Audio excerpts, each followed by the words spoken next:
Bonjour à tous et à toutes. Aujourd'hui, Altis FM, l'émission Préparation mentale pour tous, toujours avec Jennifer Charvolin, Hello. préparatrice mentale, formatrice de préparateurs mentaux. Bonjour Jennifer. Aujourd'hui, l'imagerie mentale. On entend beaucoup parler dans le monde du sport et à la télé ou dans d'autres médias, l'imagerie mentale. Voilà. Donc, l'imagerie mentale, comment tu la définirais? La première, première question basique, la définition. L'imagerie mentale, contrairement à ce qu'on entend, c'est pas seulement une image, c'est vraiment ce qu'on appelle les cinq sens. Par exemple, une musique que vous avez en tête, eh ben, c'est déjà de l'imagerie mentale. C'est de la capacité au cerveau à reproduire ce qu'il voit, ce qu'il entend, ce qu'il perçoit, ce qu'il ressent, mais dans la tête. Et d'ailleurs, imagerie mentale, le synonyme en anglais dans les articles scientifiques, on voit, c'est visualization. Donc, c'est Hmm. imagerie mentale, visualisation, c'est un peu les mêmes, c'est des synonymes, quoi. Donc, en fait, c'est une mobilisation consciente de l'imagination, en fait, qui peut s'adapter, enfin, qui peut travailler dans le passé, dans le présent et dans le futur. Et qui, tu le soulignes, elle est multisensorielle. Voilà. Donc, on peut la résumer. D'entrée, elle est multisensorielle et elle est intentionnelle. Et si tu y as un travail, donc, elle est contrôlée aussi. Et Oui, puis pour qu'elle marche, pour qu'elle fonctionne, il faut qu'elle soit répétée et immersive. Donc immersive, bah, justement par cette multisensorialité. Donc tu peux rappeler les sens en fait ou les questions ou ce qui intervient dans l'imagerie. oui, oui, oui. Alors, moi, j'appelle ça vitapogée. Ok, ça fait. Non, en fait, j'essaye de trouver pour mes préparateurs mentaux un moyen mnémotechnique. Alors vas-y, Donc, dedans, on a épelle, quoi? épelle, Vitapogée. Donc, on a d'accord. la vue, Ouais, l'interoception, ouais, le toucher, la d'accord, thermoception, l'audition, l'odorat, la proprioception, vitapo, donc je l'ai déjà dit, O, G, le goût, et l'équilibrioception. d'accord. Tu peux préciser pour les gens qui nous écoutent qu'est-ce que l'interoception, la Ouais. proprioception. La Alors, thermoception, les gens l'interoception comprennent que c'est par rapport à la intérieure. chaleur, Ouais, enfin non, la pas tout à thermo. fait, parce qu'ils ont séparé maintenant. Effectivement, avant, on avait l'interoception et dedans, on Alors avait là, je parle de de ce que, pas l'in- l'interoception, je Oui, parle de la thermoception, ce que tu as ok. parlé avant. Là, Avant, l'interoception, c'est quoi l'interoception alors? l'interoception, c'est les sensations internes, par exemple, la sensation de faim qui arrive, la sensation de soif, la sensation de stress avant d'avoir, par exemple, de la rougeur, de la sudation, les poils qui se dressent sur la peau. Et ben, on a une sensation interne. Alors, il y en a qui vont le sentir, ça va être une douleur dans le dos, une contracture. Il y en a, ça va être au niveau du plexus solaire. En tout cas, il y a quelque chose à l'intérieur qui se passe et vous savez que c'est du stress. C'est un Voilà. premier signe intérieur, en fait. Ouais. D'accord. Et la proprioception. Proprioception, c'est l'équilibre qu'on a, la conscience qu'on a d'être plus ou moins sur un pied, sur un autre, etc. C'est vraiment l'ancrage au niveau de ses appuis. C'est Alors, ces appuis, musculaire. c'est... Elle est Ouais, musculaire. Voilà. exactement. Les appuis, c'est pas forcément que les jambes, hein, c'est quand on est assis. On a une sensation de ces appuis. L'équilibrioception, bah, c'est tout simplement cette sensation qu'on a quand Les variations on, de position, les petits voilà, quand changements, les adaptations. on peut tomber ou pas.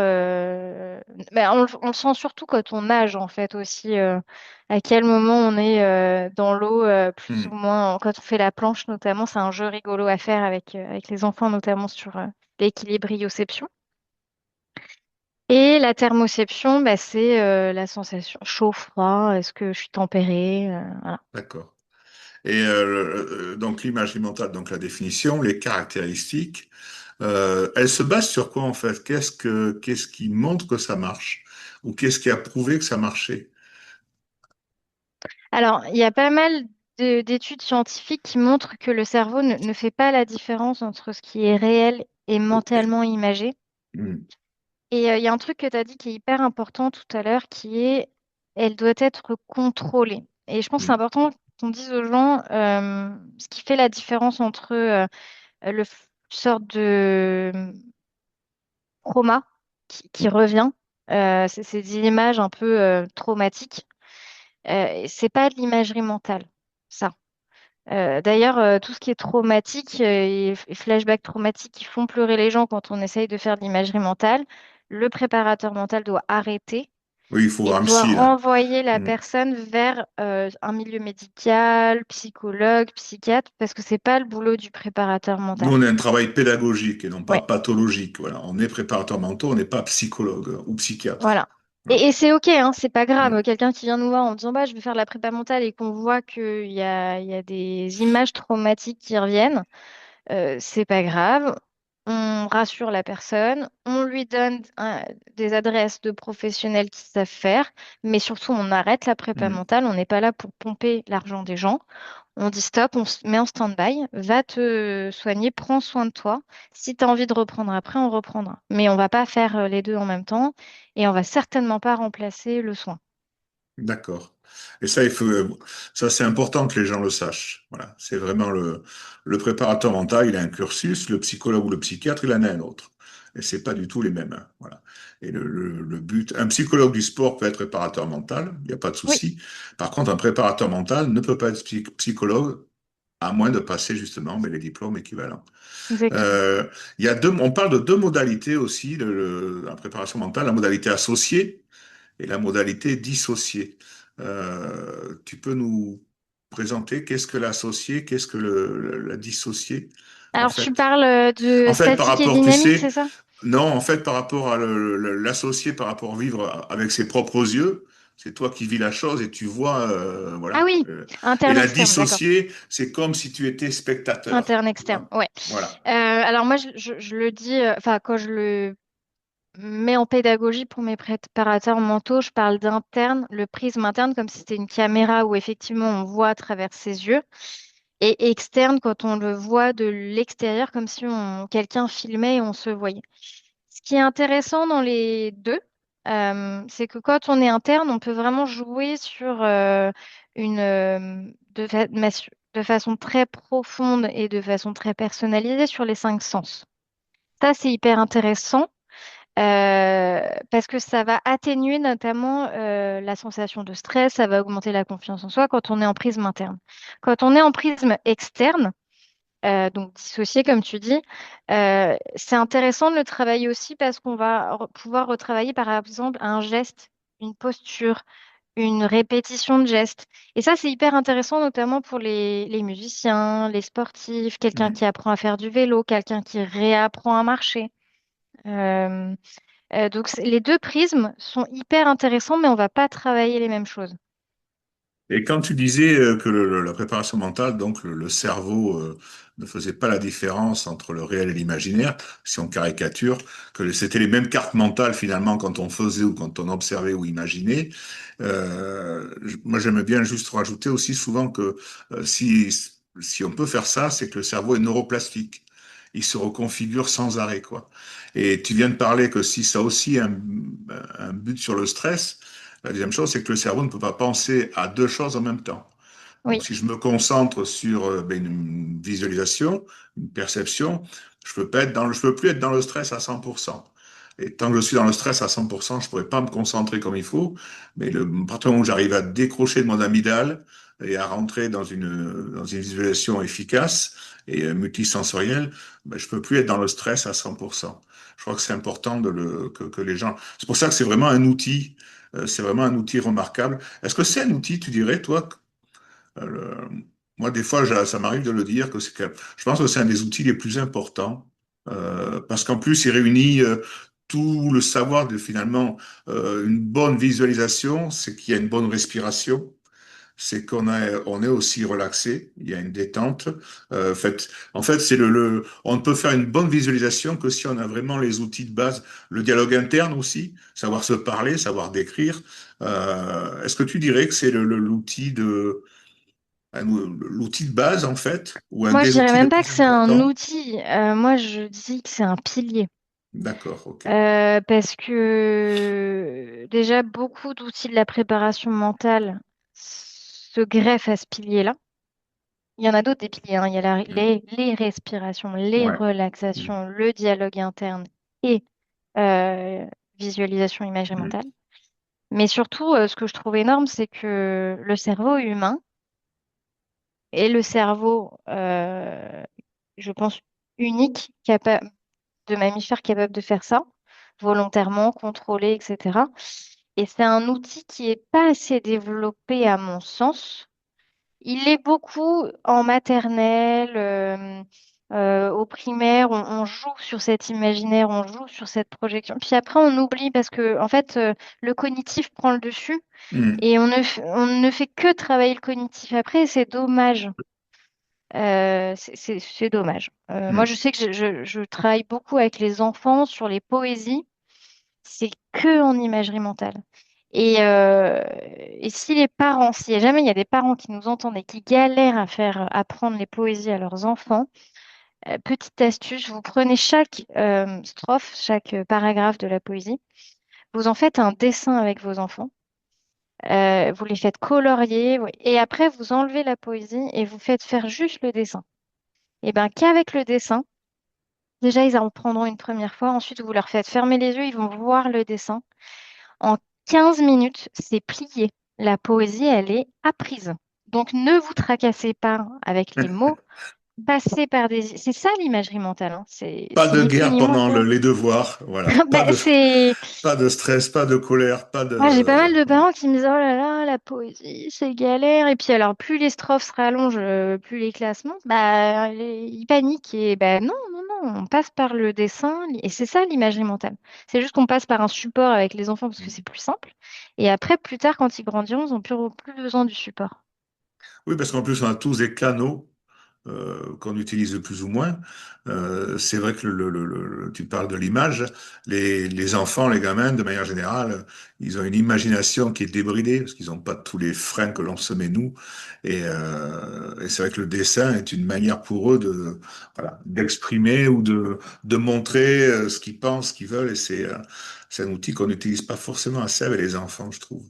J'avais lu un livre où comme tu disais, hein, la personne pour faire apprendre un texte, pour faire apprendre une leçon de géographie, c'était du dessin en fait. C'était du dessin. Voilà, elle faisait avec des petits bonhommes pour montrer. Enfin, c'était assez bien fait, assez marrant. Le, le côté contrôlé aussi, j'aimerais y revenir parce que c'est important.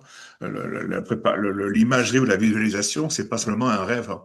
Voilà, c'est pas simplement quelque chose qui passe, c'est quelque chose qu'on contrôle. On contrôle le contenu, on contrôle la durée, on contrôle les modalités. Cette notion de contrôle, euh, en fait, toi, quand tu présentes la préparation, la visualisation, l'imagerie mentale à quelqu'un que tu formes, tu insistes vraiment sur quoi? Moi, j'insiste vraiment sur le côté sensoriel. Hmm.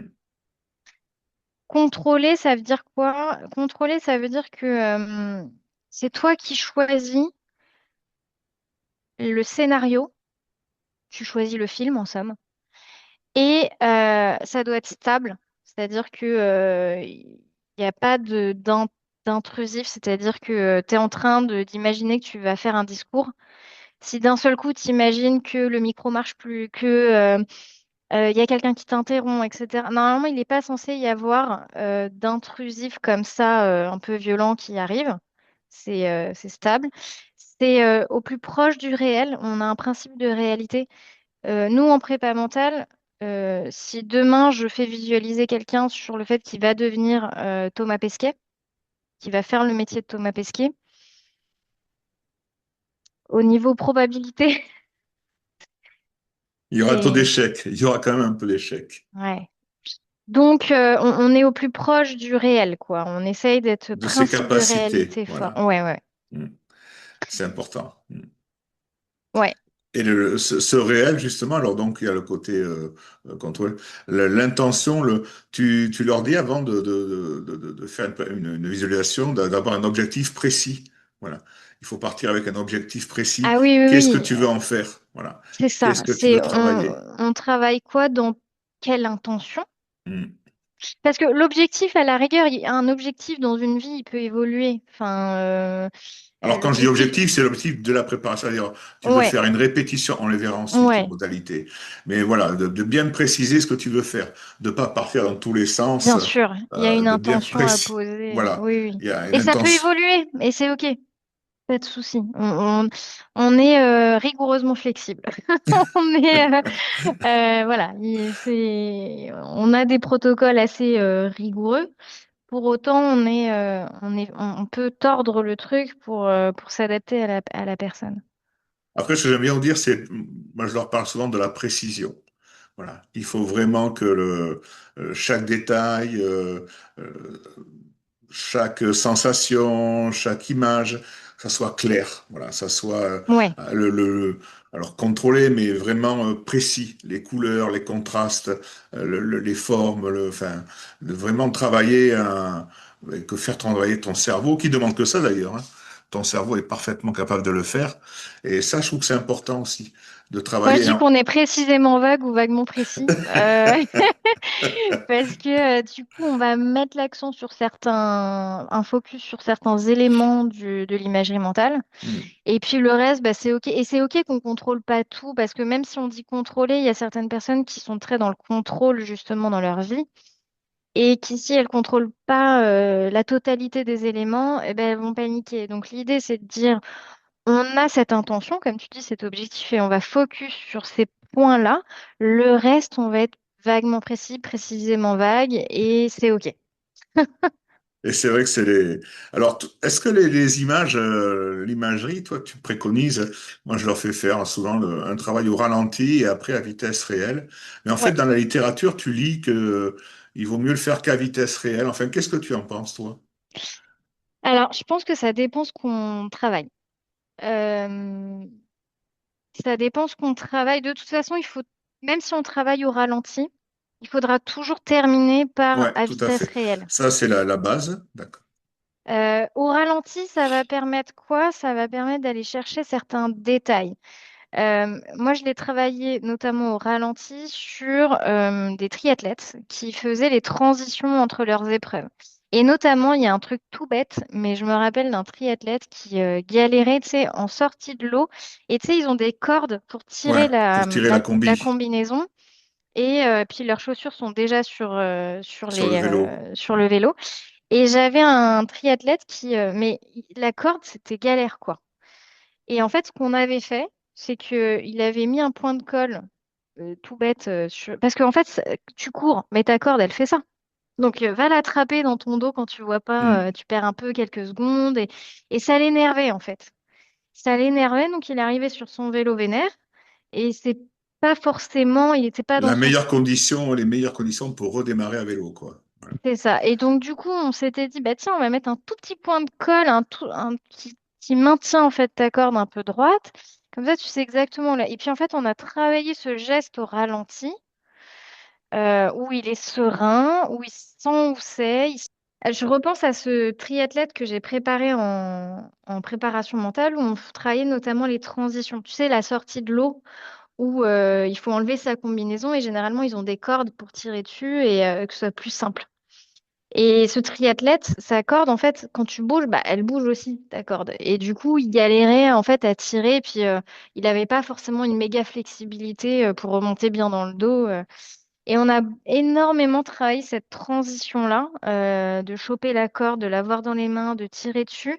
Parce qu'à chaque fois, c'était quelque chose d'anxiogène où il se disait, mais est-ce que je vais y arriver? Est-ce que je vais pas y arriver? Et du coup, il était un peu en stress, énervé, en hyper, quand il arrivait sur son vélo. Or, le but, c'était de rester quand même dans l'état de flow. Et ça, ce passage précis, on l'a travaillé au ralenti, de façon à ce qu'il se concentre énormément sur cette partie-là quand il le fera en réel. Pour détailler la gestuelle, en Ouais, fait. juste la gestuelle de Hmm. je tire sur la corde pour descendre Hmm. et en commencer à enlever ma combinaison. Et après, bien sûr, on a refait la transition en normal, en chronométré. On peut chronométrer, hein, c'est tout Hmm. à fait possible. Mais du coup, le ralenti, c'est vraiment sur des points très, très, très spécifiques. On va pas tout faire au ralenti parce que déjà, ça n'a pas d'intérêt. Hmm. Et ensuite, on reviendra toujours en modalité timing normal. C'est ce que je dis. En fait, j'ai la même approche. Je veux dire, moi, je fais le ralenti, mais c'est que ce qu'on appelle la répétition mentale, en fait. C'est la qualité de geste ou d'un enchaînement de gestes. Voilà. C'est vraiment pour travailler du point de départ A jusqu'à l'arrivée, la qualité du geste. Et après, c'est à vitesse réelle. C'est vrai que dans une PMR, enfin, on parlera de tout ça après, mais dans une PMR ou un renforcement positif, ça n'a pas beaucoup d'intérêt de travailler au ralenti, quoi. C'est quelque chose. Et au niveau de la gestuelle, donc, parce que les gens, enfin, j'entends souvent dire, ouais, la préparation, c'est que pour les sportifs, c'est que pour si. En fait, on s'aperçoit, moi, j'en ai deux là. Les musiciens sont dans la même recherche, en fait. Les danseurs, Les danseurs, les voilà, les acteurs, danseurs, tout à les fait. comédiens, Tout à fait.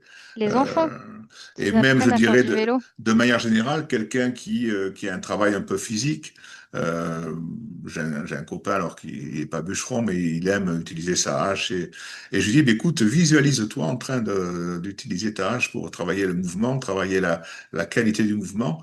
Et c'est vrai que en fait, ça s'utilise pour tout. Le cerveau est capable de, voilà. Et je dirais même en caricaturant, vous utilisez un nouveau logiciel à votre bureau. Mais pour bien le maîtriser, visualisez-vous en train de l'utiliser. Voilà.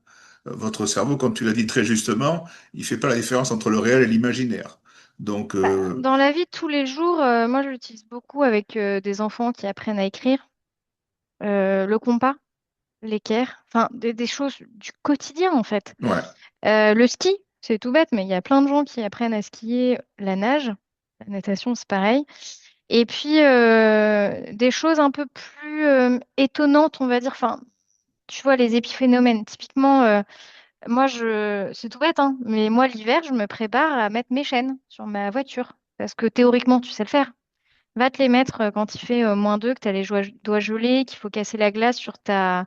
Parce que ça, si tu le prépares pas mentalement, le jour où tu y es, tu pestes beaucoup.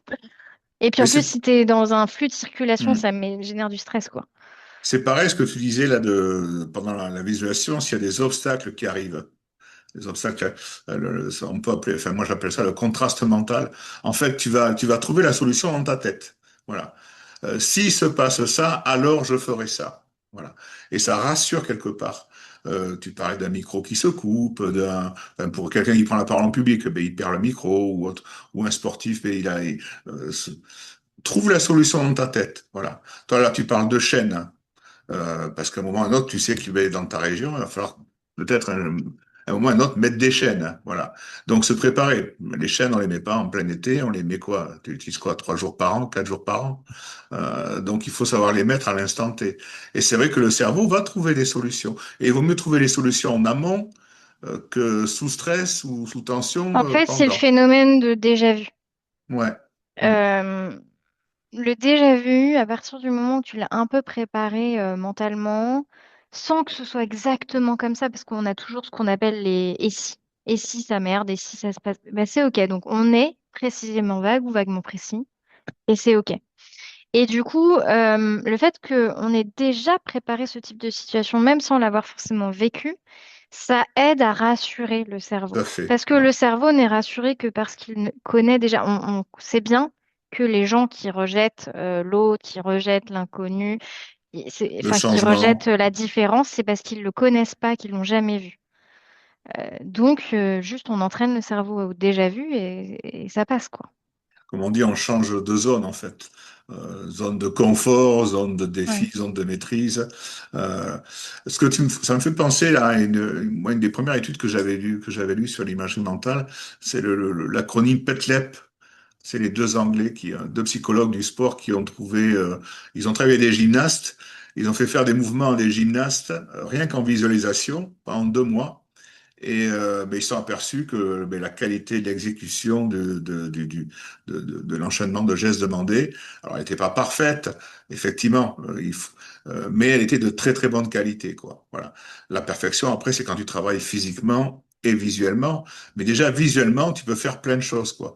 Et donc PETLEB, j'aime bien cet acronyme, ça permet vraiment le P, c'est physique, le E, c'est l'environnement, le T, c'est la tâche. Le deuxième T, c'est le minutage, la durée. Le L, c'est le learning, l'apprentissage. Hein. Le E, émotion. Et le P, perspective.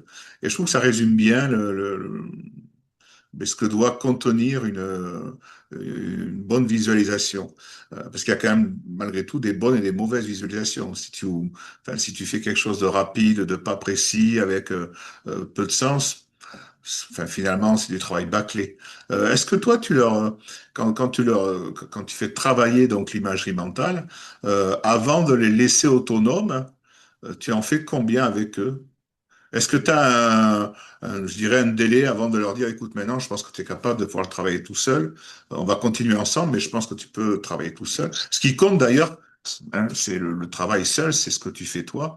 Est-ce qu'il Ouais. y a un nombre je dirais, de pratiques avant ou tu les lances Alors, assez vite dans le grand bain? il n'y a pas de délai. En revanche, il y a des prérequis obligatoires. Une imagerie mentale maîtrisée, ça veut dire quoi? Ça veut dire qu'en amont, on a su gérer sa respiration. Ouais. Mm. On s'est calmé, on s'est apaisé. Ça veut dire qu'en amont, on sait se relaxer.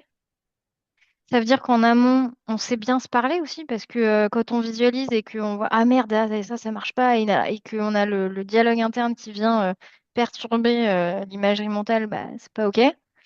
Donc ça veut dire qu'on valide des éléments avant d'arriver à une imagerie mentale maîtrisée. Donc c'est pas une histoire de délai, c'est une histoire de est-ce que j'ai coché les cases avant qui me permettent d'arriver à une imagerie mentale stable, contrôlée, et que j'arrive à driver par rapport à mes objectifs. En fait, c'est comme tout, c'est une question de préparation, en fait. C'est Préparation mentale, voilà. préparation. Le mot préparation, il est tellement essentiel que... Préparer ce qu'on veut faire du mieux que l'on peut. Et euh, c'est vrai je me rappelle d'une anecdote là, Abraham Lincoln, on lui disait qu'est-ce qui est important pour vous dans ce que vous allez faire? Écoutez, moi, si on me demande de faire quelque chose, 80% de ce qui est important, 80% c'est la préparation et 20% c'est l'exécution. Mais tout est fait avant, quoi. Voilà. Effectivement, je pense, enfin, dans ton travail, dans ce qu'on fait là, préparer une émission, préparer une formation, préparer un cours, préparer un entretien, ben, ça se prépare, justement. Alors, effectivement, après, quand on a l'expérience, je pense que maintenant, tu es à près de 4000 personnes formées, enfin, voilà, ta préparation est peut-être pas la même qu'à la première personne, quoi. Voilà.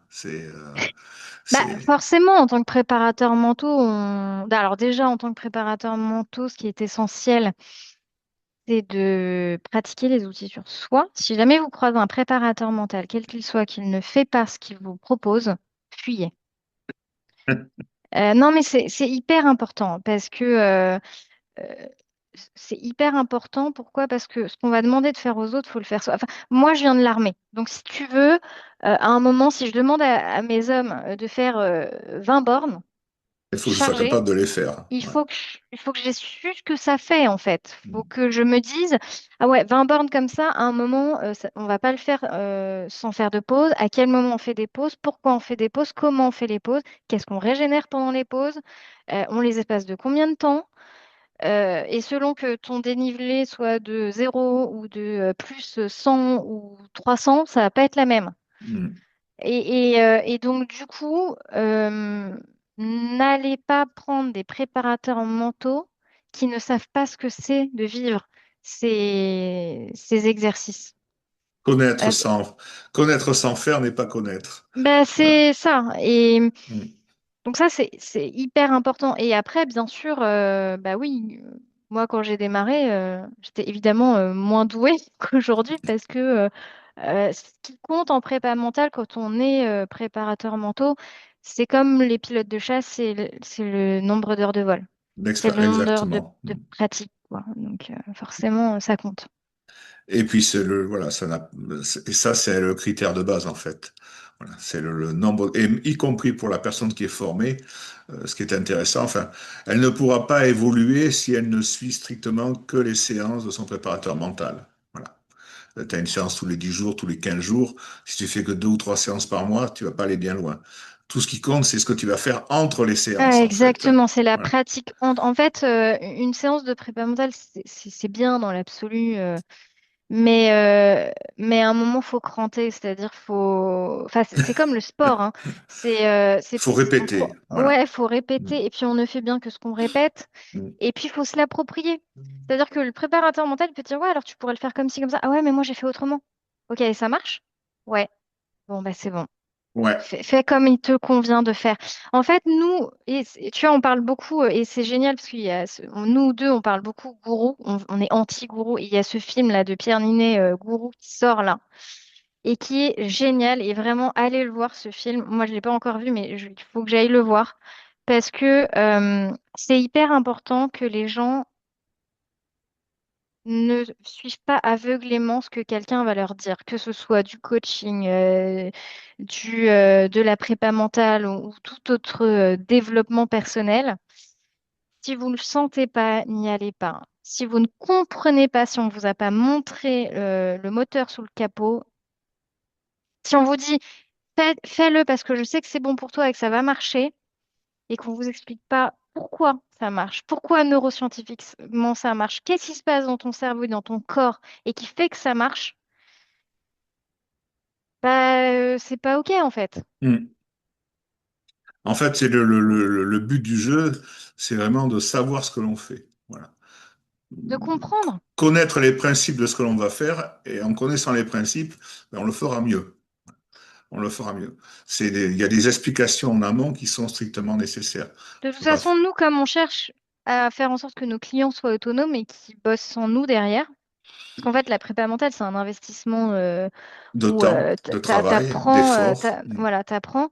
Et derrière, comme le but, c'est de les autonomiser, si derrière, ils comprennent pas ce qu'ils font et pourquoi ils le font, ils seront pas autonomes.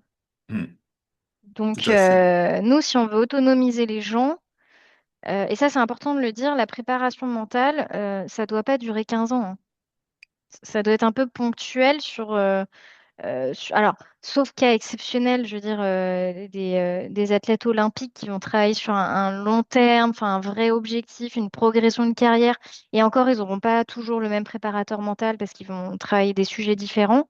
Et chaque préparateur mental a ses spécialités. Mais pour quelqu'un, monsieur et madame tout le monde, vous n'avez pas besoin d'un préparateur mental pour toute votre vie, hein. Au contraire, si c'est ça, c'est qu'il y a un problème, hein. C'est Bah, vrai que le but du jeu, finalement, c'est l'autonomie. Voilà. Que ah ça, oui, quels que soient les outils que tu utilises, le but du jeu, c'est que un ou un autre, tu sois capable de les utiliser tout seul ou toute seule. Dans les protocoles, donc de la mise en place d'une préparation mentale, tout à l'heure, tu as décrit une certaine mise au calme, un certain côté confortable, un certain côté relâchement. C'est quelque chose sur lequel tu insistes, cette espèce de mise en place dans un cocon, je dirais, de, qui facilite le travail en fait.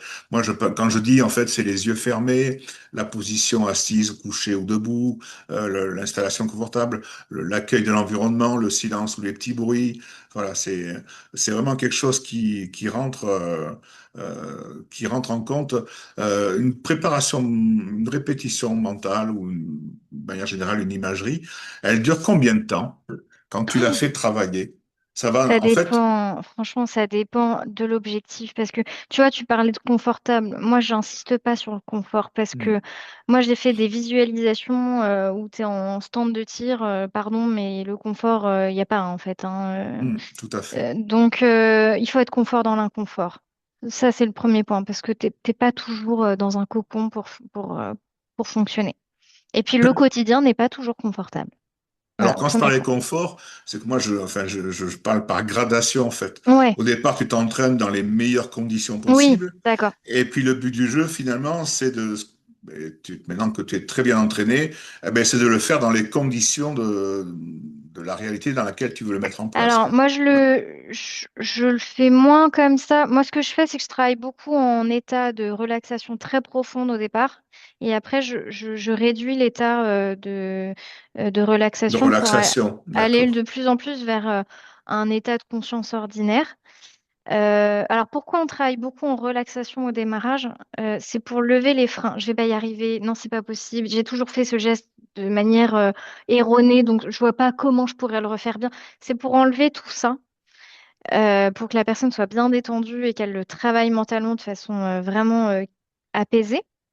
Et puis petit à petit, on va enlever l'état de conscience ordinaire. Et puis après, oui, effectivement, on peut mettre des perturbateurs. Moi, je dis souvent, mets une musique que t'aimes pas.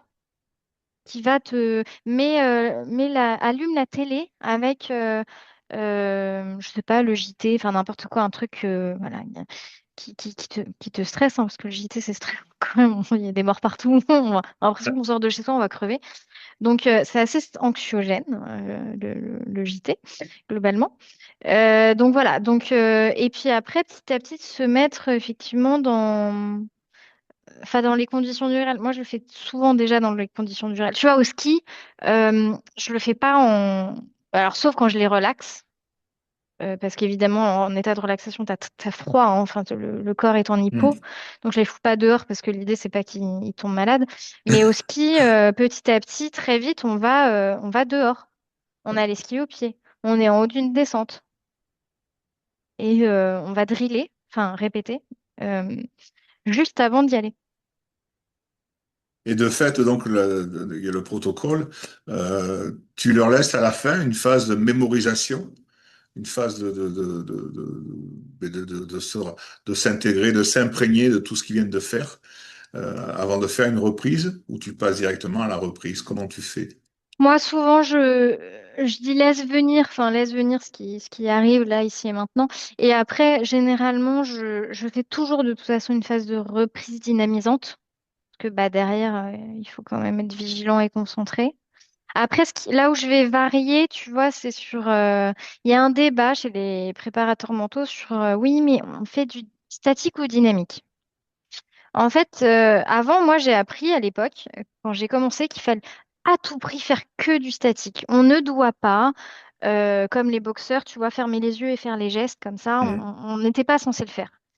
Euh, parce que la science disait que, en gros, c'était mieux parce que tu travaillais une image qui améliorait la concentration, la mémoire visuelle, etc. Mais en fait, on s'est rendu compte que pour certains sports ou certains objectifs, il est important de mettre du dynamique. Parce Dynamique, qu'on ouais. on va pas Hmm. travailler les mêmes choses. En statique, ouais, ça va améliorer la performance, enfin, ça va améliorer la concentration, la performance attentionnelle, la mémoire visuelle. Mais dès qu'on va mettre du moteur, ben, ça va aider à préparer à l'action, ça va aider à la coordination, ça va améliorer la précision du geste, la fluidité et surtout la confiance en soi avant de réaliser l'action. Et donc, c'est pas du tout les mêmes objectifs en fait. Hmm. Et donc le cerveau, quand il travaille cette visualisation, cette imagerie mentale, euh, moi je précise souvent en fait que grâce à ça, tu travailles tes capacités de concentration, tes Oui. capacités d'attention. Est-ce que tu es capable de maîtriser ou de contrôler là, ben, à l'instant T, si tu es un combattant ou un sprinter ou autre, et tu vas pouvoir te concentrer avec la même puissance à l'instant T, quoi. De comprendre que c'est pas seulement visualiser pour visualiser, il y a une qualité de geste, d'enchaînement de gestes ou autre, hein, on va aller voir maintenant. Mais il y a aussi cette capacité de concentration, de donner des images, d'être précis, de contrôler, mais tu forces ton cerveau en fait à se concentrer sur la chose. Les types d'imagerie mentale, les modèles. On a parlé de la répétition mentale. Il y a le renforcement positif, la préparation mentale de réussite, l'imagerie de détente, et puis après tout ce qui est blessure et réathlétisation. Tu peux nous dire ce que c'est qu'un renforcement positif? Un renforcement positif, c'est une des rares techniques en prépa mentale où on est dans le passé, en fait, où on est soit plus jeune, quelques jours, quelques semaines, quelques années, quelques mois, et en fait, on va rappeler un événement qu'on a vécu en focalisant sur les compétences qu'on a pu développer ou les techniques qui ont bien marché ou pour ramener en fait de la confiance en soi, du fait que le cerveau, il sait faire en fait. Donc, en fait, c'est un des premiers. Finalement, en fait, on se valorise. On garde, voilà, c'est quelque chose, c'est toujours positif, c'est toujours affirmatif, c'est pour la confiance en soi.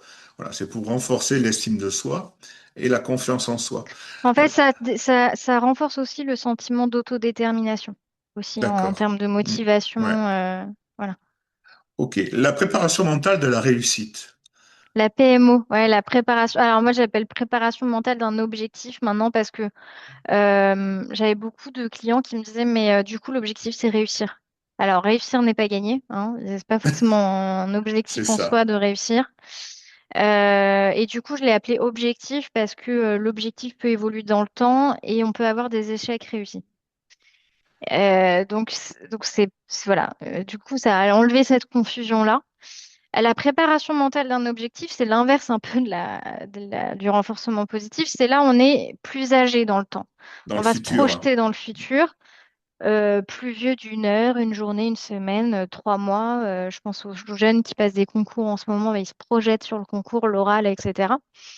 Et donc là, on va plus se projeter sur l'objectif, comment je vais le vivre in situ, mais surtout au-delà de l'objectif, parce que c'est pas une fin, l'objectif en soi, c'est comment je me prépare physiquement, mentalement, techniquement, intellectuellement, financièrement à l'atteinte de cet objectif et comment je vais gérer les éventuels imprévus qui peuvent arriver dans le cadre de cette préparation à cet objectif. Parce que des D'accord. imprévus, des merdes, il y en a toujours, et c'est normal. Mais c'est surtout d'amener ce sentiment de résilience. On en a beaucoup parlé pendant le Covid. Ouais, il faut être résilient. Ben, comment je deviens résilient? Ben, comme ça, Hmm. Tout à en faisant une fait. PMO, une préparation mentale d'un objectif. Ensuite, il y a ce qu'on appelle l'imagerie de détente. En fait, tout peut se visualiser. La balade sensorielle, qui Mm. est une imagerie de justement d'une balade, imaginaire ou réelle. Euh, Tu dirais que pour être efficace, tu conseilles quoi aux gens que tu suis ou que tu formes? Combien de séances par semaine, tu dirais? De combien de temps? Moi, je leur propose en général, selon leur degré euh, entre 3 et 7 séances par semaine, entre 10 et 20 répétitions de gestes ciblés, et ça ne doit pas durer plus d'un quart d'heure, 20 minutes, quoi. Voilà. Est-ce que toi, tu travaillerais comme ça ou tu proposes autre chose Moi, ou je tu... travaille plus court. D'accord, Je travaille plus court. Enfin, moi, mais je préconise plutôt du 3 à 5 minutes. d'accord. Mais parce que après, on travaille pas avec la même population, toi et moi. Hmm, Et moi, je bosse beaucoup avec des gens qui n'ont pas le temps, en fait. hmm, Donc, du coup, 3 à 5 minutes. Et après, au-delà du nombre, c'est d'avoir l'opportunité d'identifier dans son quotidien l'opportunité de le faire. Et on a tous des temps creux dans sa semaine. Et en fait, tu vois, par exemple, bah, d'attendre à l'arrêt de bus ou d'être dans le bus et d'attendre, tu vois, on sait qu'on a 7 arrêts ou le métro, tu as 7 arrêts. hmm, Eh ben, on peut tout à fait garder les yeux dans le fixe ou fermer les yeux et faire son imagerie mentale. Quand tu es en salle d'attente, quand tu attends avec tes courses, ton chariot, là, tu peux, voilà. Il y a toujours des temps creux dans la journée où on peut optimiser cette phase-là. Après, c'est sûr que je préconise pour tout ce qui est un peu travail un peu plus poussé, répétition, renforcement positif ou préparation mentale d'un objectif, c'est quand même bien de le faire peut-être en fin de journée, juste avant de te coucher, parce que hmm. c'est des moments propices à ça. Et puis, tu dors mieux en fait quand tu fais ça.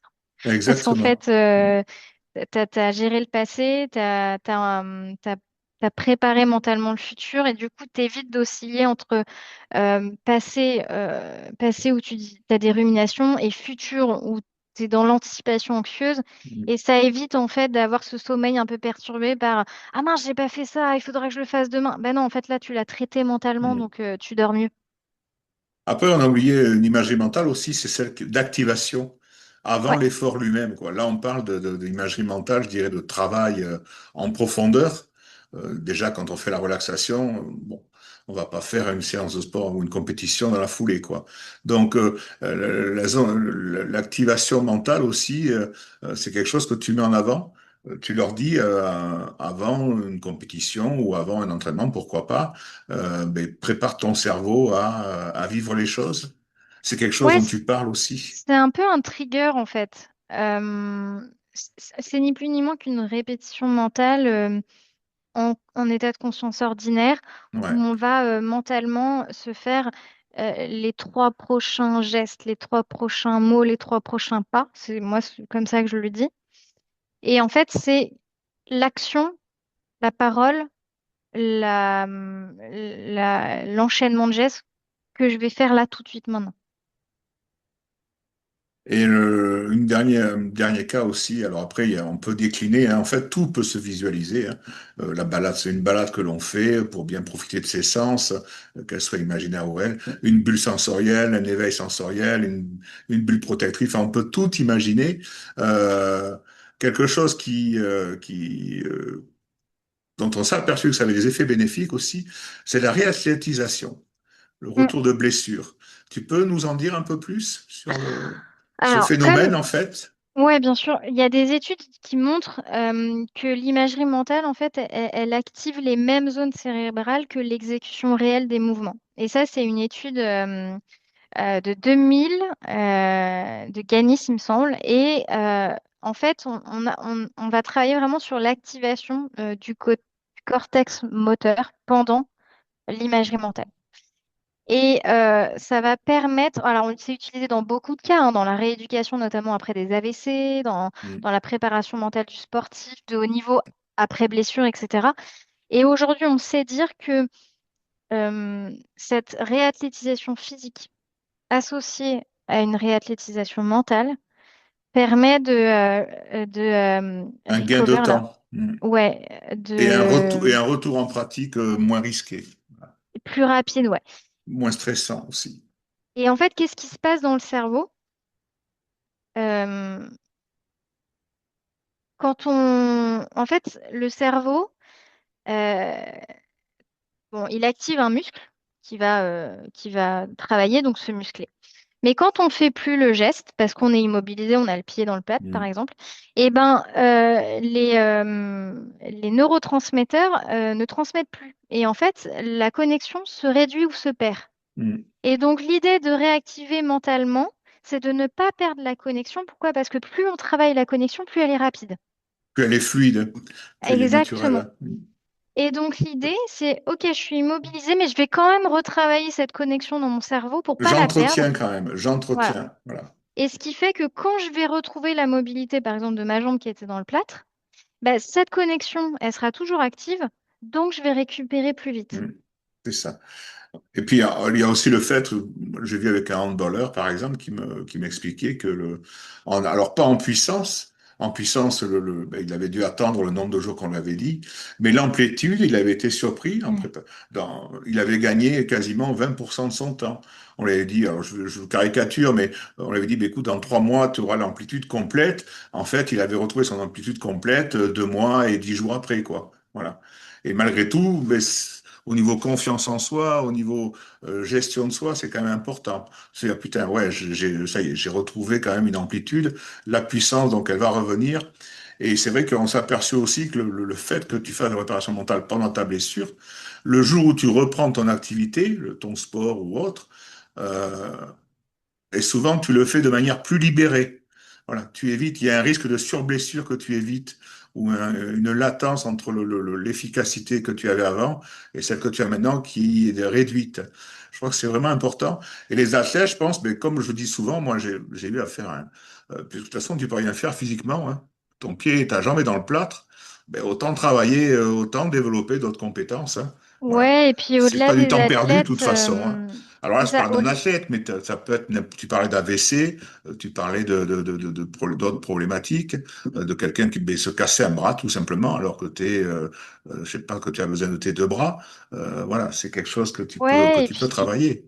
tu vois, enfin moi j'ai pas mal de copains là, en ce moment qui se font tous les croisés. En ce moment, c'est un truc de fou. Ah, c'est la maladie, ça, Ouais, la maladie du puis c'est siècle, hein. hyper contagieux, quoi. C'est un truc de... Ouais. Enfin, j'ai plein de copains là, il y en a cinq d'un coup, pouf, dans le même temps, et qui sont plutôt sportifs en plus. Et puis vraiment dégoûtés, tu sais, de se dire, bah, j'ai 40 50 60 ans, punaise, mon corps, il m'a lâché. Et puis ce côté un peu dégoûté, quoi. Parce que Mm. souvent, ils ont traversé toute leur vie plutôt en bonne santé, ils ont pris soin Sans d'eux, ils n'ont jamais eu de blessure, grosses ouais. blessures graves. Mm.